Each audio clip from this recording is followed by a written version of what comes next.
welcome to the next episode of the ADHD Dads. This is episode 4 we're in now. I'm CJ. Hey, and that's JJ. JJ here. And we are the ADHD Dads. So thank you guys for tuning in. This episode, we're going to be talking a lot about anger. This is kind of a topic near and dear to my heart. Not that I'm an angry father or anything, but I definitely would say that I've definitely carried some anger with me in my life and have been working towards kind of dealing with that and trying to live with it in a healthier way. And I believe, and I think my family would tend to agree that, that I've come some leaps and bounds with it over the last few years here and had some really great progress. So I just kind of wanted to share my story and some tools that I've kind of been using and to talk with you, JJ, and kind of see how your experience is with it. And if this is something that affects your life in any way, because I feel that a lot of men and a lot of dads out there struggle with this. We are the man, the hunter-gatherer. We like to fight or flight, right? We like to have that aggressive response to life sometimes in stressful situations. I see this quite often. I don't know if it's just me, but, I think that this is a topic that I'd like to bring to our listeners, seeing if anybody else struggles with, and maybe have a discussion of, methods that, you've tried, they've tried, I've tried, and what works. Yeah, man. I mean, anger is definitely it's funny that the holidays, unfortunately, the holidays for me brought about more of that impatience and anger that I tend to feel like I do a pretty good job of, keeping at a distance a lot of times. But, the history of trauma and family and, just kind of being raised in a certain way and then, revisiting those relationships as the holidays tend to come around. That's usually when my patience seems to get thinner and my anger rises. And unfortunately, I kind of fall back into old habits. And so this is timely for me as I had to process anger in some healthy and not so healthy ways this last week. Whoa. Hold on. You're telling me that the holidays make you stressed out? What is it about the holidays that make you stressed out? Is it the crippling credit card debt or the unwanted family visits or the weight that you gain or the holiday traffic? Oh man. You know what? And we just had a massive snowfall here and you're talking about the snowball effect. It's so freaking true. A white Christmas is an example of something beautiful and something that could be entirely the other direction. And yes, I experienced probably all of those things. And when you look at your credit card bill and you say, wait, what did I do? And you start itemizing it. You're like, well, the only person I can be angry with is myself right now. So definitely been anger. Anger is going in so many directions, but we're here to talk about how we can work with that to make a productive person and relationship, with the people that we're with. So that's fun. I'm excited to get into the good parts. Yeah, man. I'm going to be honest. I'm surprised to hear you say that you struggled with anger over the holiday here because you seem like one of the most timid, calm people that I've met in my life. So to hear you struggle with anger makes me feel good about my own life. It's a little sense of we all struggle with the same thing. So tell me about that, brother. What does that look like for you? What does a JJ meltdown look like? I think the thing is, I had two different types of parents raising me, and my mother especially raised me. And she's the anxious, pursuing type, and my father is very much the kind of the avoidant type. So he'll go quiet, he'll go silent, whereas my mom will just kind of keep coming at you. So I kind of developed, unfortunately, two different methods in one. And the worst part about it is sometimes what happens with that. And it happens with most avoidant personalities is you hold it in because you struggle with conflict, because when you've experienced conflict with one type, the anxious type, you hold it in and then eventually it comes out. And then the two of you are already, at 100%, rapid fire. You're not really listening anymore and stuff. So you're experiencing this unhealthy back and forth where neither one of you has taken the opportunity to kind of step back and ask questions and maybe really think about the other person because you're too busy just trying to throw jabs of defense. And then you're also trying to win your point, even though it's probably quite irrational at that particular point in the conversation.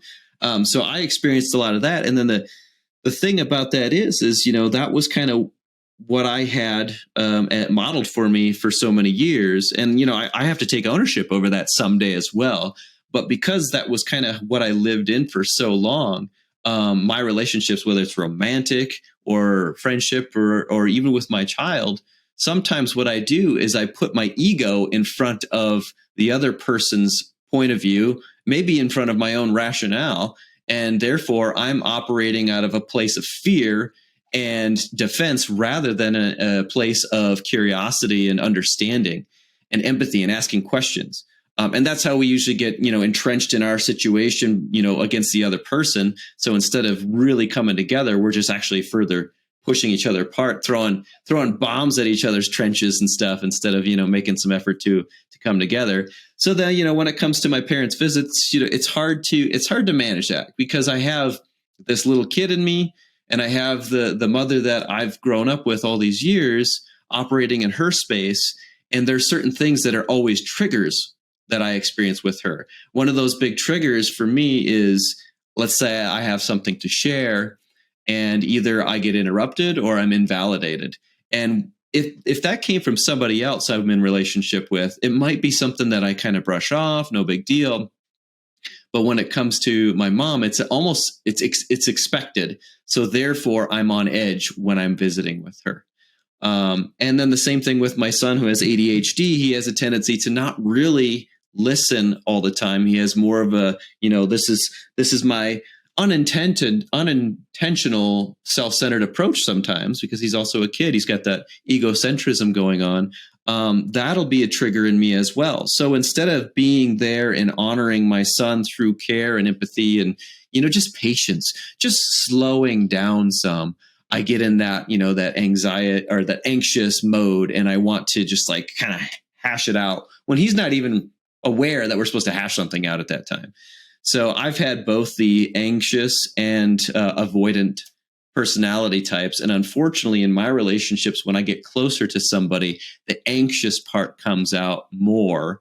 And usually at an inopportune time, because in my marriage, I had somebody who was an avoidant type. And then therefore I would be like, well, no, we got to figure this out. Oh, don't go to bed angry. Well, I usually went to bed angry after having an argument because my stupid anxiety got the better of me and my patience was lost and my defenses rose. And here I am fighting rather than actually really, truly trying to pursue a resolve. I was trying to pursue the answer to what was in my head rather than what might have been in the other person's, head and where they were at and what they were feeling.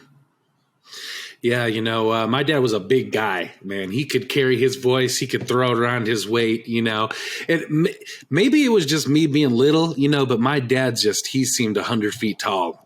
He was just, his voice carried. He was a big guy. Any movement seemed jarring to me as a little kid. And my mom, that's an Italian family there. So, Italians are always yelling. That's just the volume we speak at, So it wasn't until I, left the house and was in college that I said, people don't talk at this volume, and had to kind of like look at that and what that looked like socially and in dynamics like that. So, and I think a lot of people that maybe have anger problems or aggression problems are caught in a space of not knowing why. Right. I think that a lot of people, they feel anger and they don't want to feel it. So they turn away from it. They shove it down and, oh, well, I had an anger thing. I don't want to think about why or what, or just move past it. It's over. It happened. And I think a lot of the quality work and progress within this kind of emotion really goes with the work that we put into it and how we look at it and what we do. And I just don't think that our parents came from that generation. right? They weren't going up and picking up, screen-free parenting or how to control your anger or some of these other books that are out there. It just was, you dealt with life. There was a rhythm to it. You just had to move with it. So, but I think that there's a discussion, in the dad space and in the man space, in the self-help space nowadays that's, really inspiring to me to see how men are more active in this field. They're more engaged. They want to better themselves. They want to create more meaningful connections with their family, with their kids, with their coworkers. So there seems to be a lot more resources out there for guys like us, and how to kind of help that kind of stuff. So I'm curious. Is there what are the triggers for you? Like, what is the typical thing that kind of that gets you there? You had mentioned that kind of frustration, that not being heard or miscommunication. And, from a lot of men and dads that I've talked to and worked with, that seems to be a typical response, right? As they come from like one of three camps, if not all three. And that's usually like the weight of responsibility, right? Like the bills, the work, the financial responsibilities and repercussions of life. And then there's that respect piece. I'm not being respected. I don't have any power. I feel belittled. And then there's that piece of frustration or miscommunication or being misunderstood or misheard. At least those seem to be like the top three in my experience, and definitely from my own personal experience, I think I fall into all three of those camps. When I get all revved up and start sweating and that vein pops out of the neck or whatever, or I lose control of the tone. I usually fall into one of those three camps. So I'm just kind of curious what it is for you, or if you're able to identify it, or what you notice. Obviously there's a lot to unpack there, but again, kind of going back to, you're kind of elaborating on some of the things that I was sharing. You're kind of getting to the next step of understanding. Talk about anger. Well, anger is essentially a secondary experience to what's going on underneath, right? And one of the things that I didn't have growing up was the opportunity to speak to what was going on underneath. And that was really hard for me, and still, creates triggers in me as a result. And, a big thing that I struggled with, that I still struggle with in terms of, my parents, is just having that validation, is actually, before you could call it judgment, criticism. It seemed like my mom always wanted to create a teachable moment in me.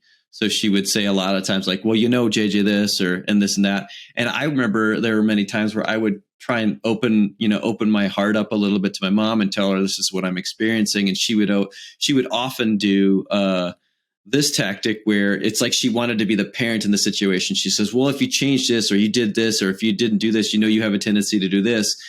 It wasn't hearing me. It was just telling me, like trying to parent me, trying to tell me, you don't have everything figured out. That's what it felt like.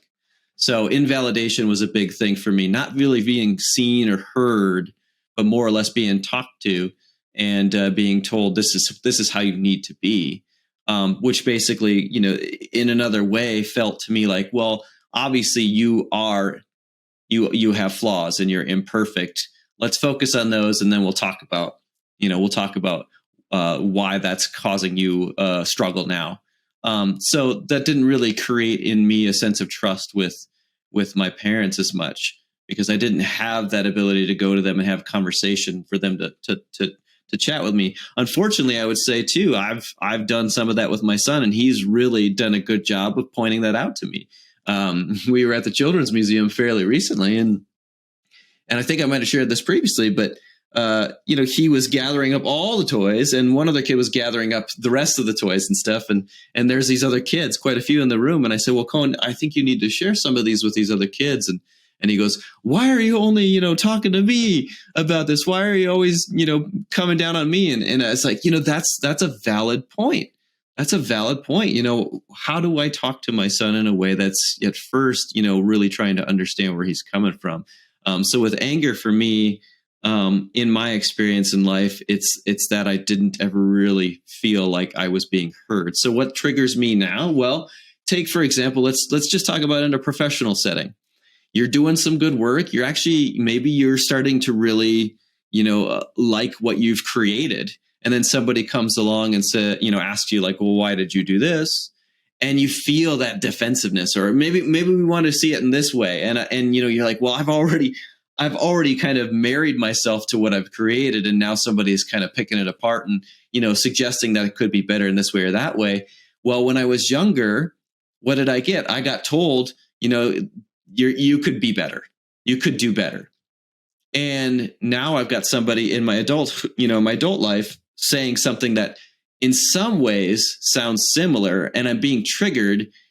And therefore I'm feeling this growth of anger in me because I haven't addressed the fears and the challenges and the insecurities that came with how I was raised.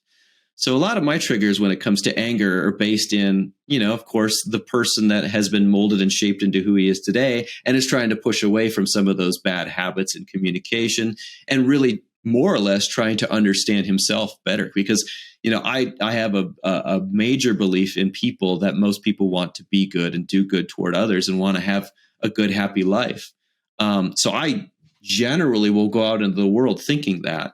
And I even give trust to people. I don't have them, try and earn my trust. I just freely give it. And the reason for that is because I don't think it's fair of me to already put a person in a place of judgment or somehow I'm above them and therefore they need to, work up to be at my level. I mean, can you imagine that? Like, let's say your kiddo is born and right away, like instead of saying, hey, stop, or instead of saying like, oh, he's crying, you got to comfort him, you'd say, stop crying.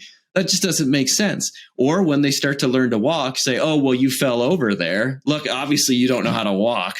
Like that doesn't make sense. But somewhere along the lines, we start making corrective, or we try and correct the behavior in these young children. And that's kind of what I started to feel as a regular pattern in my life.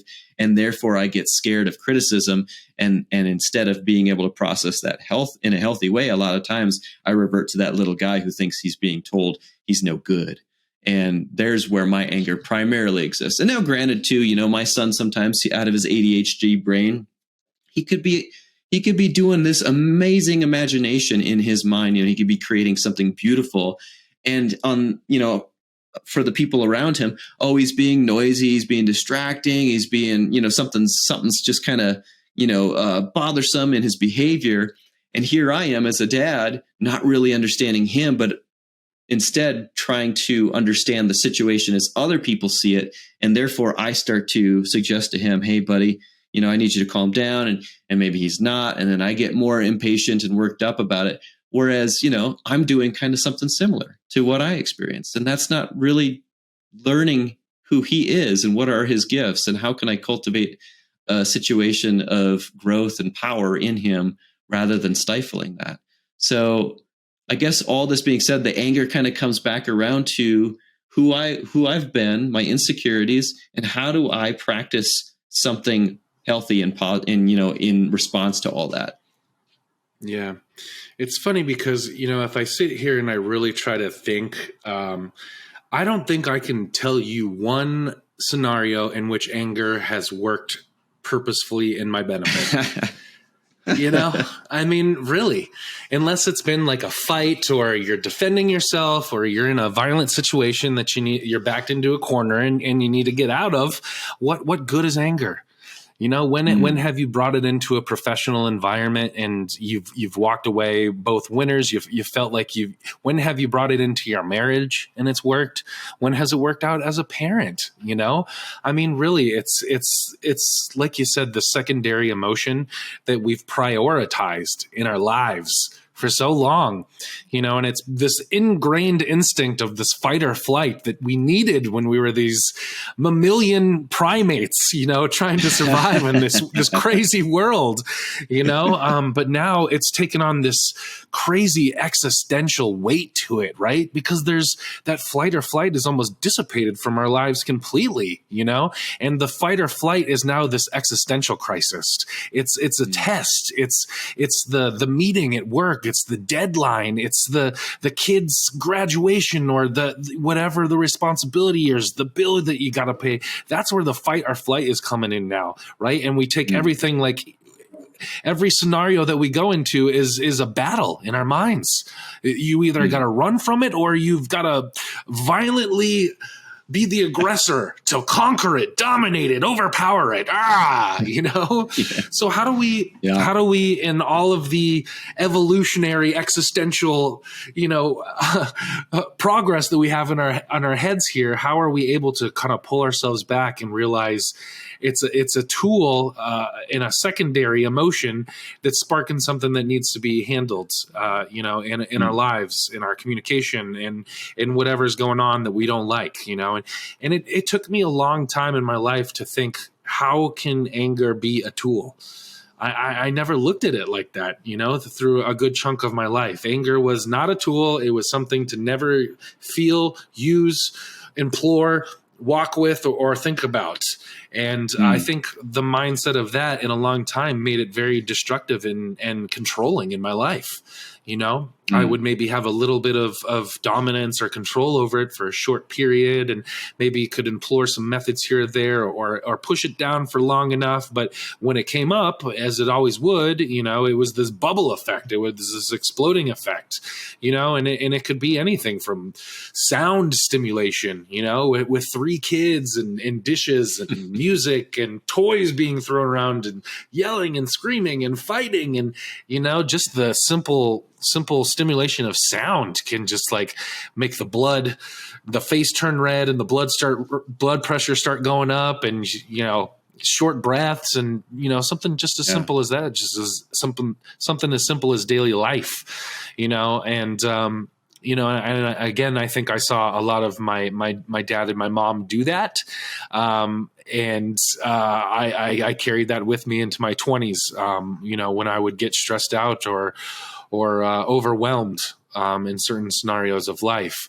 And it wasn't until I started thinking about anger in the in-between moments that I felt I really started kind of gaining a little bit of power back into it. When I started thinking about, how am I going to show up the next time? What am I going to do the next time that I feel overwhelmed, that I feel frustrated? How do I want to show up? Who do I want to be? How do I want to handle that? And then thinking about that as often as I could, throughout the day. And that's not always easy, right? My little rabbit ADHD brain is going a million different directions, so to think about that all the time takes a little bit of mental gymnastics and some practice, and I would do things like maybe set alarms on my watch every hour, just to take 20 seconds to just breathe, just big box breaths, or Wim Hof stuff, just calm the soul and always keep it grounded. So it's not that hourly buildup of, oh God, that was stressful in that last hour. Oh, now I'm even more stressed in that hour. It's just a nice, calm reminder of, let's bring it down a notch, ground yourself, put all that stuff away for just 20 seconds, and, another thing, some totems I would like to set up. We talked a couple episodes ago about our family mantra.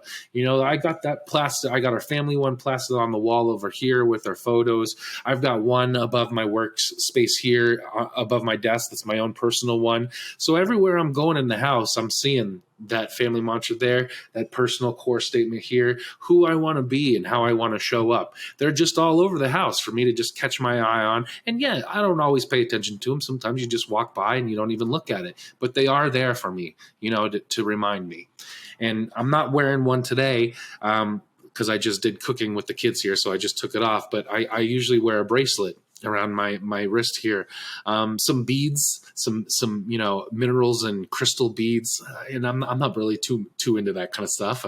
I'm definitely not a bracelet guy. I've never worn bracelets in my life, but I put those there and I wear them throughout my day, because if I ever get caught in that moment of where I'm pointing at the kids or I'm wagging my finger at them, telling, why did you do this? What was it? Why are you doing this? You shouldn't do this. Those little beads, they jingle around my wrists.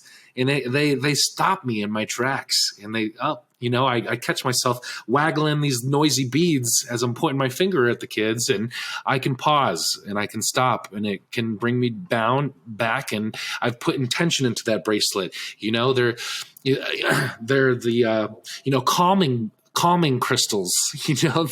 They're for balance and calming and tranquility. And again, though I may not believe in the power of those things, the intention is there. I got those beads. I looked at it. I thought, how I want to show up and who I want to be, and I put those on there. So every time I hear those wagging, it can make me slow down a little bit.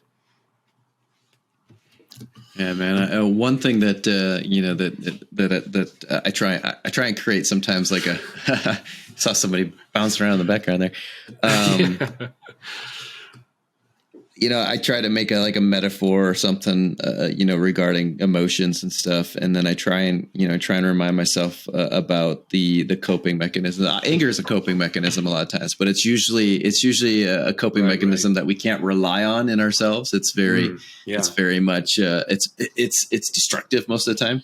I look at it like when we're in a state of vulnerability, we're essentially like we're adding the what's behind the anger to like let's just say each piece is like water into a water balloon. Like I'm not good enough, or I don't feel loved, or whatever it is. And when it all compounds and it just like starts to fill up the balloon, if it's a water balloon, it's just going to explode really easily, and it's all coming out as anger at that point.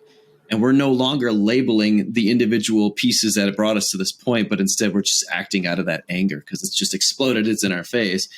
And if we work through these mechanisms, these coping mechanisms to be more elastic, and we can handle more of the water that's being filled into it, we can kind of address it and then, work with it. Like you mentioned your totems, it's a good way to kind of snap us right in the moment. My big thing that I struggle with in the moment is reminding myself, like, this is a two-way street. Rarely, sometimes I walk through the house and I stub my toe, and then I thought I placed something on the counter and it fell off the counter. And so it's all within my own bubble, and there's nobody else, trying to like poke at the bubble. It's just me making these little mistakes, and then I get angry over it. There's that. But then for the most part, when it comes to damaging our relationships with somebody, it does involve the fact that we lose that sense of the other person and where they're at in this exchange. So at some point I'm reaching out to my other person in this exchange, and I'm actively trying to involve them. And then maybe, something doesn't hit me quite right, and I get a little closer to my chest until at some point I'm just literally just within my own feelings, and I'm not actually anymore trying to be of some sort of mindset and understanding of where they're coming from in this.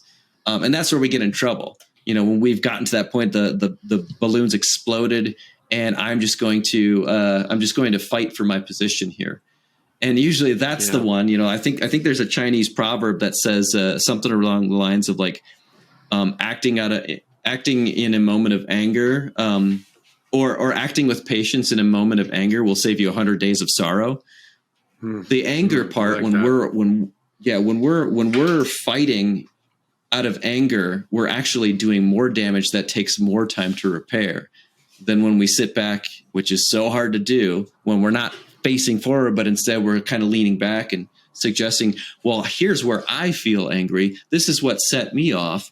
What is it about the other person that's making them feel unheard or mistrusted or whatever? What are they feeling? Because if I can give myself some sort of credit to how I'm feeling, well, that person isn't insane and doesn't deserve credit for how they're feeling. What do we need to do? Your totem helps and stuff. What else do we need to do? For me, I shared that one story about my son. I didn't see myself in the situation as much as I saw where he was at. And then I was acting in response out of my irrational fear and anger. But when I got to look at that camera view and see how I was actually physically being present, that's where I realized, oh, my emotions were not in check there anymore. And I wasn't listening to him. I was listening to myself. And I was, for some stupid reason, think I needed to act out of self-preservation with my own little child here. That's just no way of approaching a situation. Yeah. So what do we need to do? Totems are great, but of course, daily practice. If we're practicing those mantras with our kids, we need to practice them in good moments too. We need to make good moments a highlight. Yes. We don't need to say, okay, well, I need something truly spectacular to happen to bring praise and connection to this situation. No, we need to make that happen every day. And we're not coddling our kids. We're not making them snowflakes or anything like that. We're creating beautiful adults now when they're children.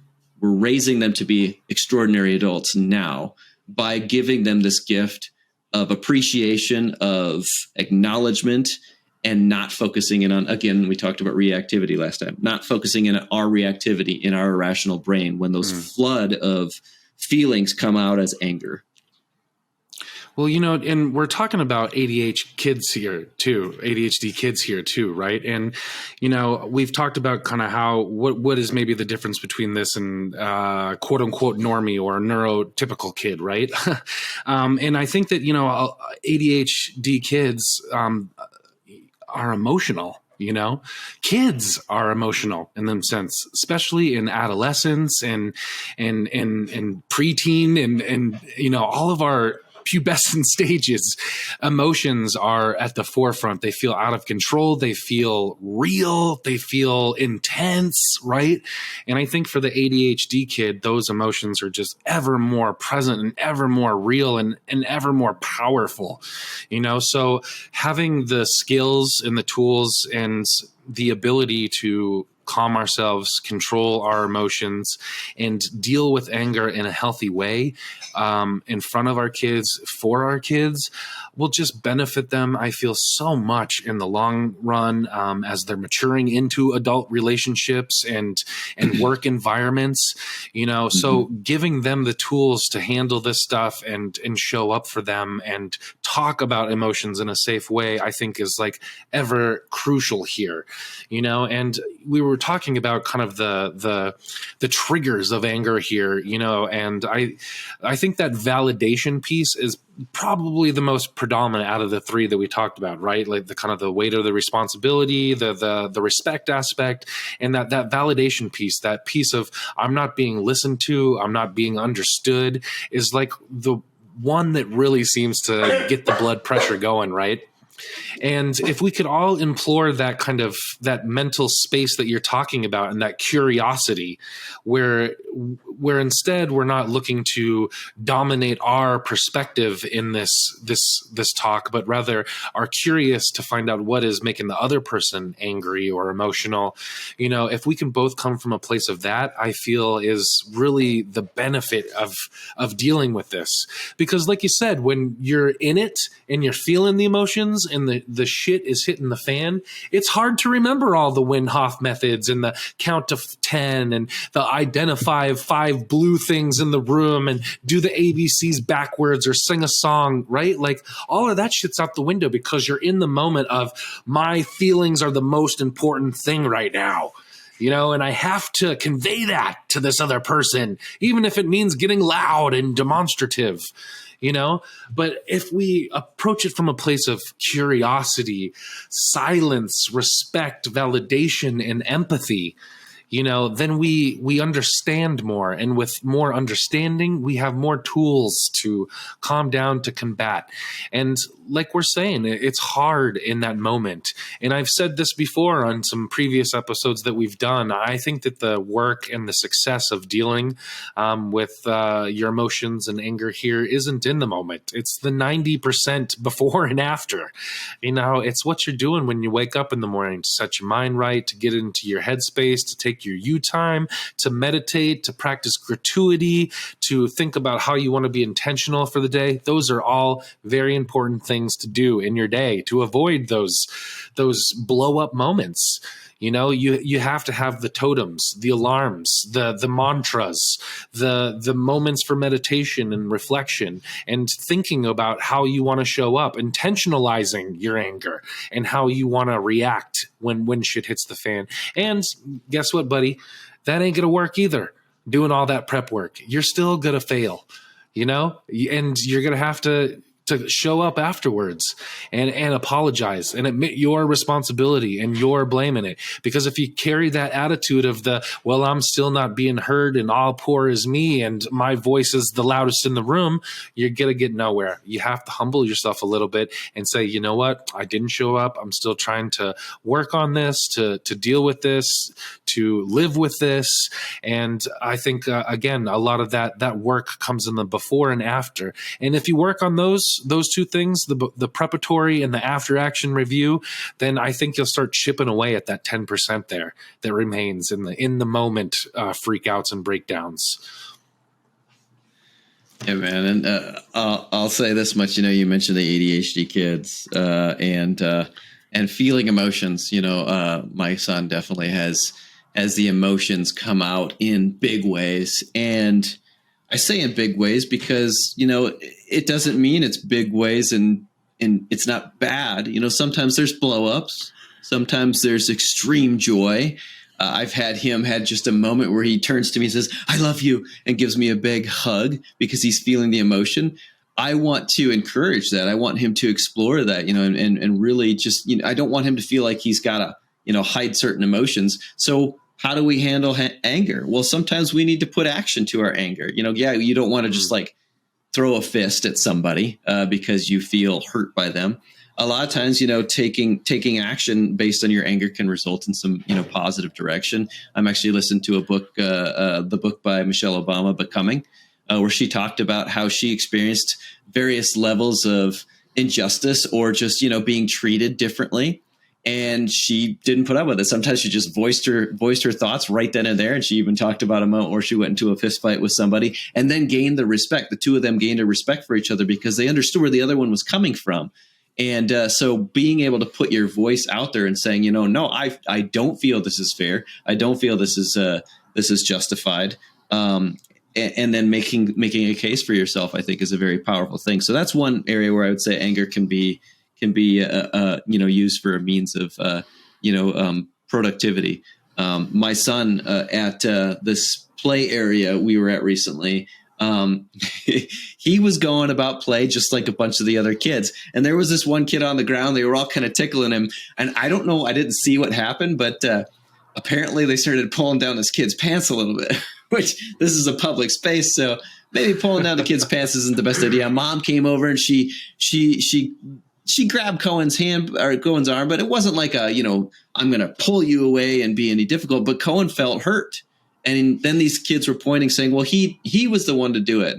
And they were all involved with it. But then Cohen felt really offended. He's like, don't point your finger at me ever again. You're not my friend and stuff. And so I was able to kind of sit back with him and talk to him about that.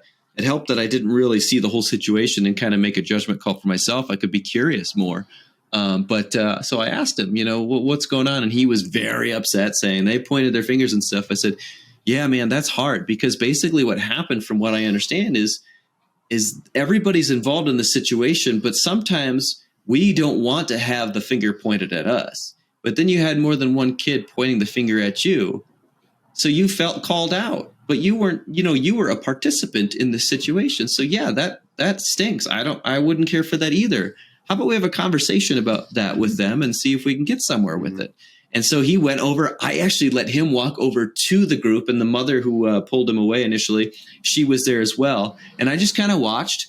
And, Cohen, who had just said, they'll never be my friends again. They were chatting, and then he started showing them his toys, and they started smiling and giggling. And the mom just looks at me. She gives me a thumbs up. And I was like, dang right, man. You know what we just witnessed? Mm-hmm. We witnessed kids. We gave them the space to trust, or we trusted them to get that space between them and to work it out. And from anger came, a conversation, which came to some sort of resolve. And I could say that I equipped him in some ways with that, and that's true. But I also gave him my trust to work the rest of that out. So I saw a situation where I could have gotten angry and said, dude, what are you doing? It's public space here, and you're trying to pull up this kid's clothes? That's not okay. No, instead I listened to him, and we talked about it. And then he had an opportunity to do the same with somebody else who was directly involved, who he felt very hurt by, and came to some amazing resolve. So I guess in the big grand scheme of things, with anger, usually it's a coping mechanism. It's a mechanism we can use to destroy relationship, or it's a mechanism where we can actually create some opportunity for growth, understanding, and advocacy.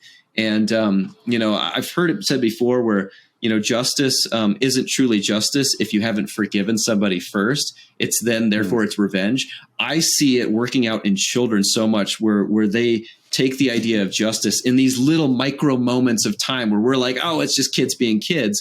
And they're just making a massive splash into their future by exercising their view of anger and justice and, play. All these things coming together to create some good. Because, kids with ADHD, like my son, they will experience those extreme emotions. And if we give all of our attention to those extreme emotions, then we don't see those beautiful moments that come later where they're talking to the other kids. And the next thing you know, oh, we're friends again. I was never going to be friends with them 3 minutes ago, but here I am. Everything's great.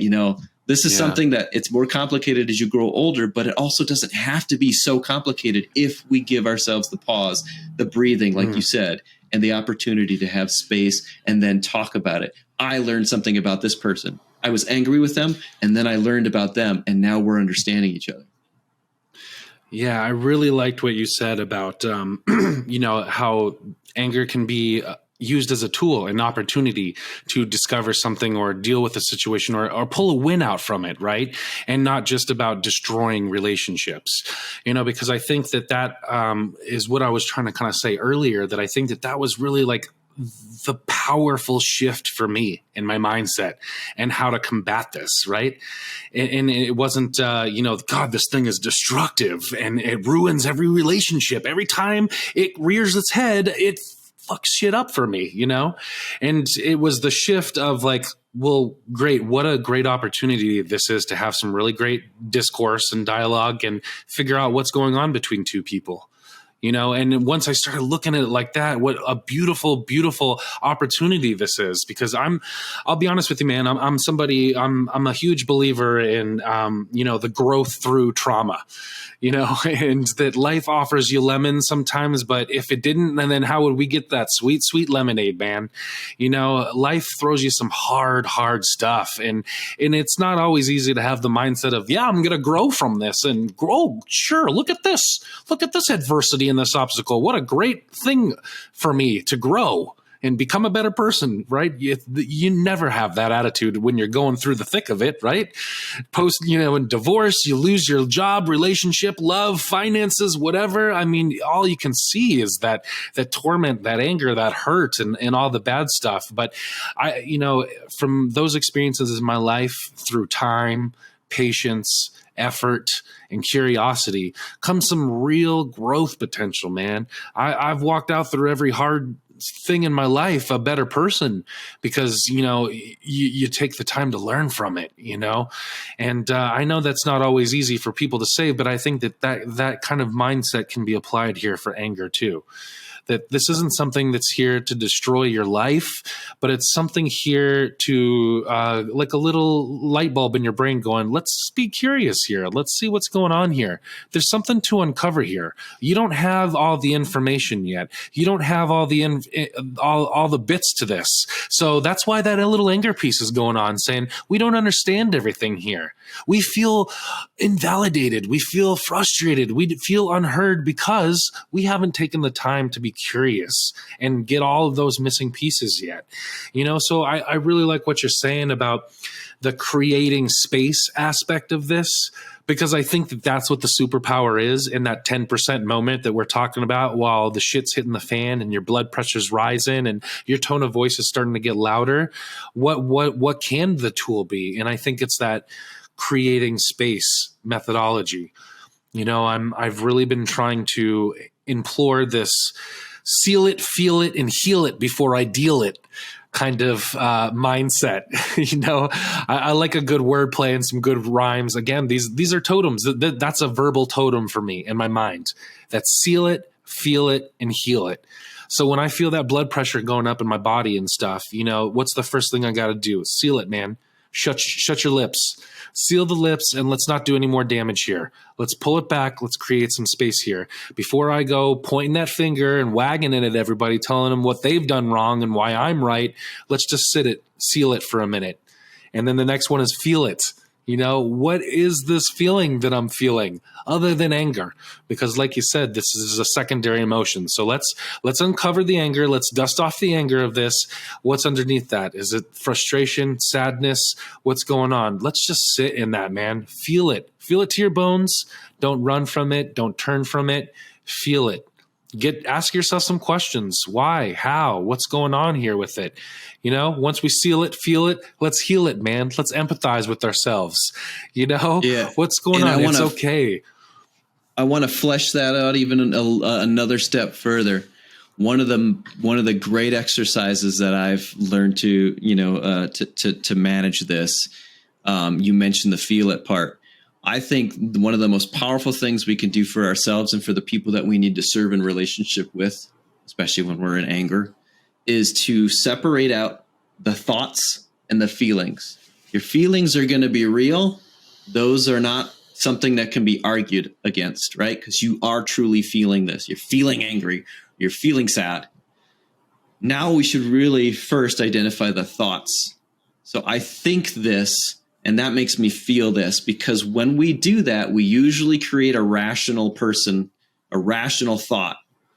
But when we just go straight to feelings and we haven't worked through those thoughts, we generally act on those feelings out of irrationality toward the other person. And that's where we kind of find ourselves getting in trouble. So, I could be really angry at this person because they did something. Well, what am I thinking about? I'm thinking they don't respect my opinion, and that makes me sad. Because of what I see them doing, I think this, which they might think that's not what I was intending, and therefore you have a disagreement on that, and you can work toward understanding each other. But right now, I'm feeling the sadness.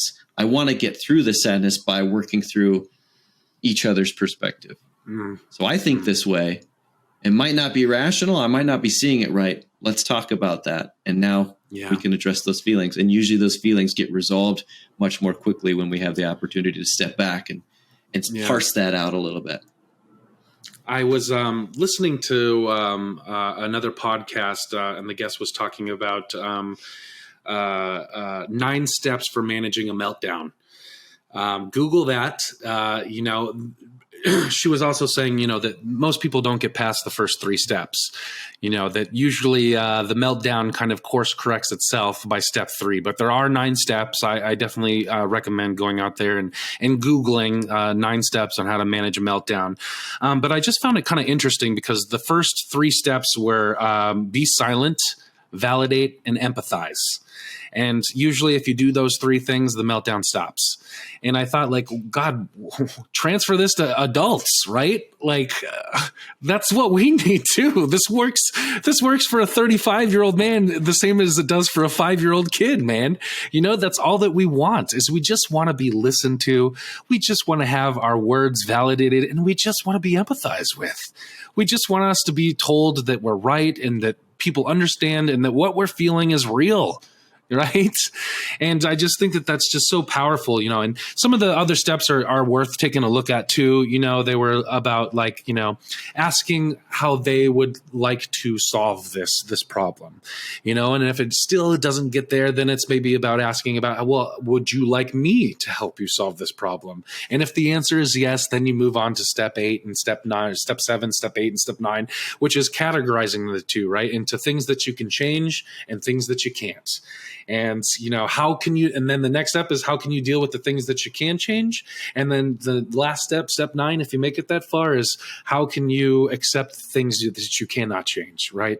But again, I think those 3 steps, be silent, validate, and empathize, are really so important. And that's kind of what I'm talking about with this whole seal it, feel it, and heal it with yourself. It's the same kind of principle. Just listen, sit back, stay silent, sit back and listen to yourself, validate that it's okay to feel those feelings and that they're real. This is the same thing that I'm saying to do with the kid in a meltdown versus an adult or a coworker versus yourself. I think that, again, these are tried true methods that with repetition, you can chip away at this kind of stuff, Yeah.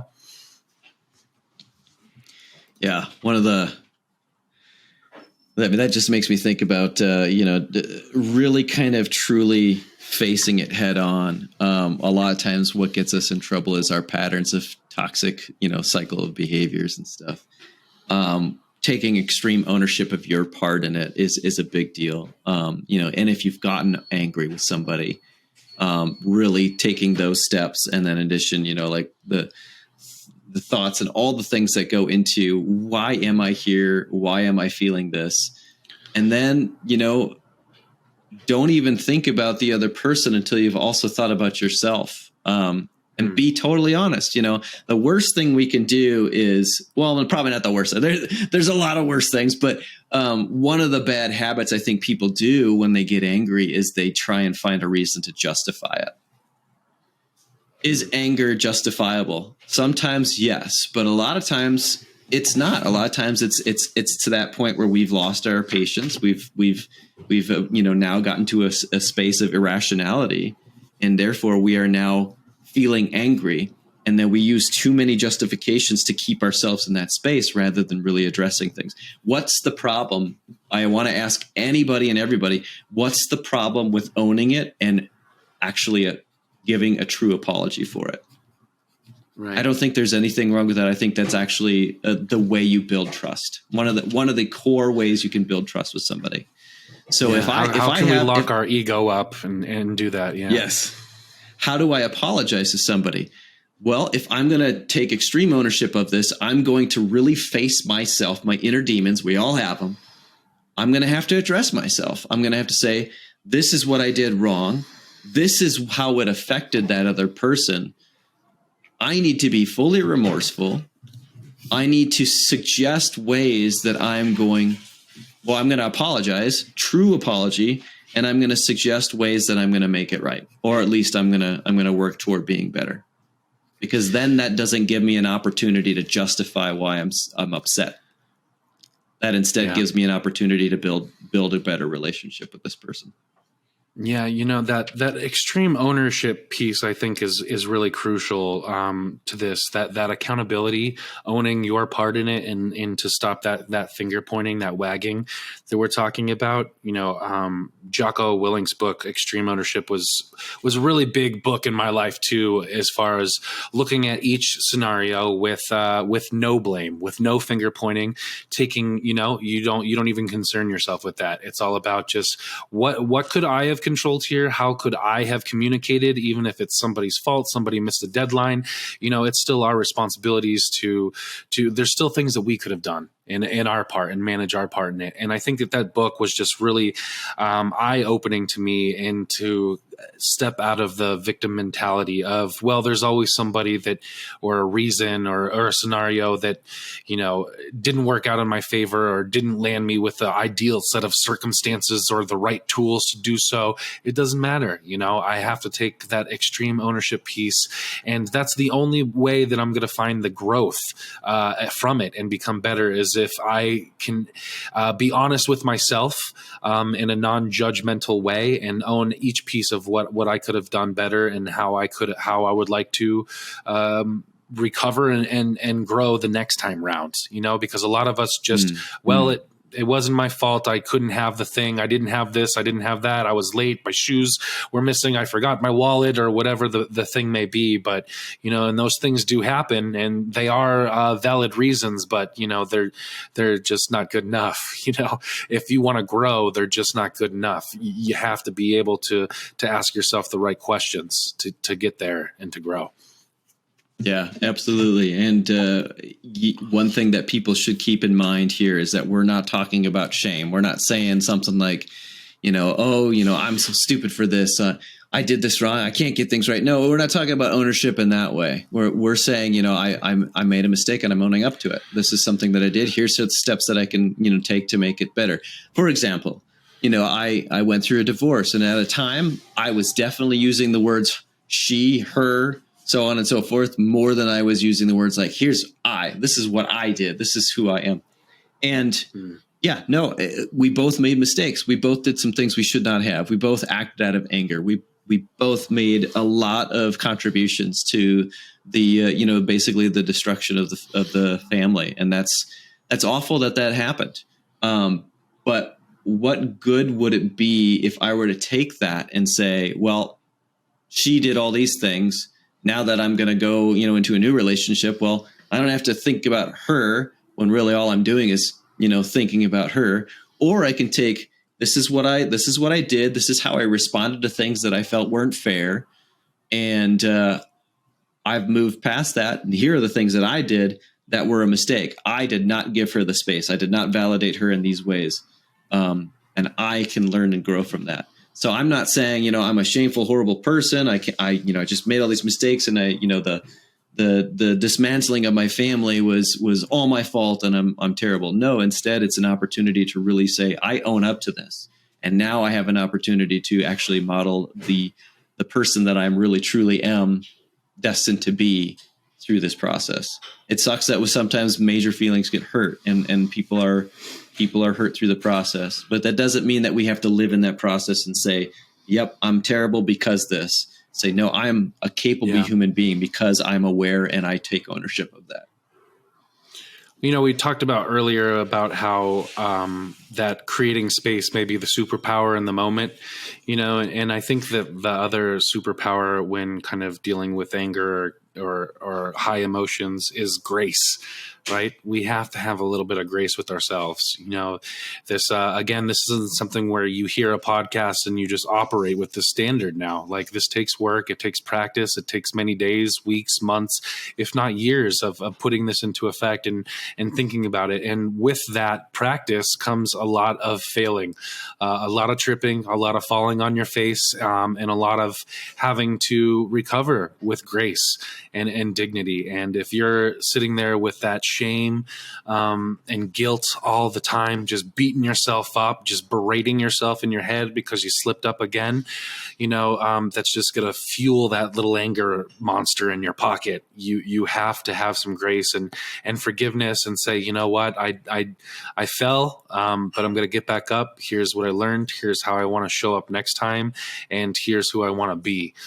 So again, I think that 90%, you're going to get through the 10% with creating that little bit of space, and you're going to get through the other 90% of that work by having a little bit of grace and forgiveness for yourself.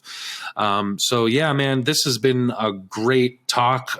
If you have anything else that you want to add to this, I would love to as we wrap things up. But I just wanted to tell listeners we'll have all the resources in the show notes for you, some links and stuff to some of the books that we've talked about: Scream Free Parenting, Extreme Ownership with Jocko Willink, and the link to the 9 steps for managing a meltdown. But JJ, if you have anything else that you want to talk about or throw out now at the end of this, I would love to hear it.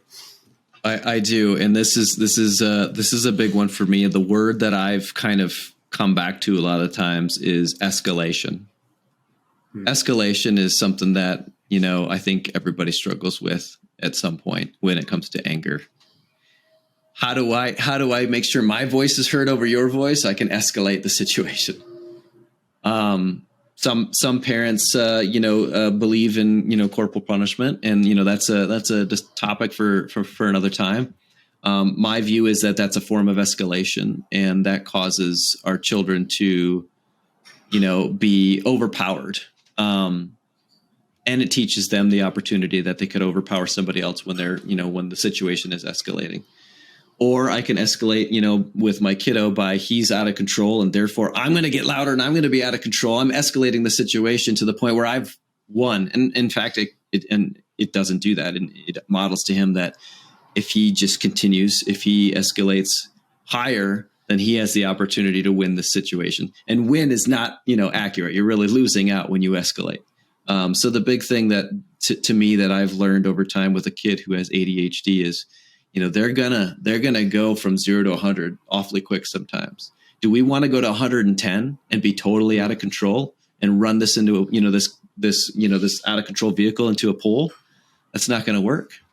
It doesn't work ever.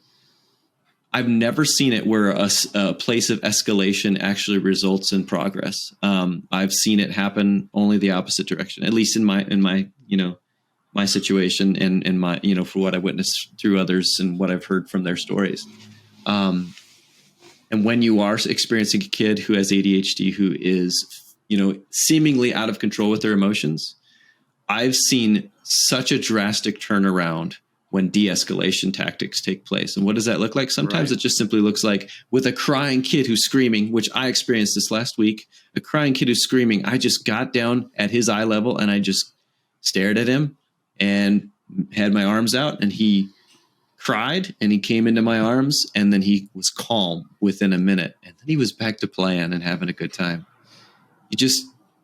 We just think that because we're the person who's out of control at that point, that leaning into that state of escalation and being out of control is somehow going to create a positive controlled situation.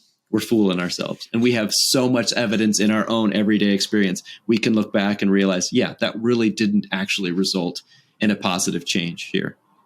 So escalation is a word that I always kind of refer back to when I try to remind myself, hey, are you escalating this situation, or are you helping everybody? Because it can't be both. I mean, if we can be that calm in the room, just think about the example that we're setting for our kids and the kind of behavior that we're modeling for them.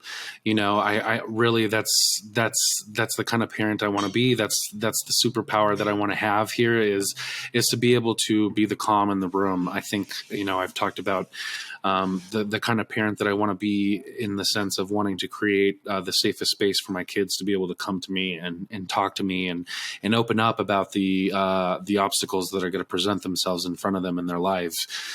So, I think how do we get there is what you're talking about here is being the calm and letting them have that meltdown and still being able to validate and empathize. So JJ, thank you so much, brother. This was a great talk. I really enjoyed this today. For your listeners, thank you guys for tuning in so much. Again, we'll have all the info in the show notes for you. Make sure to like and subscribe. And until next time, I'm CJ. I'm JJ. And this is the ADHD Dads. Have a good one, guys. See you guys.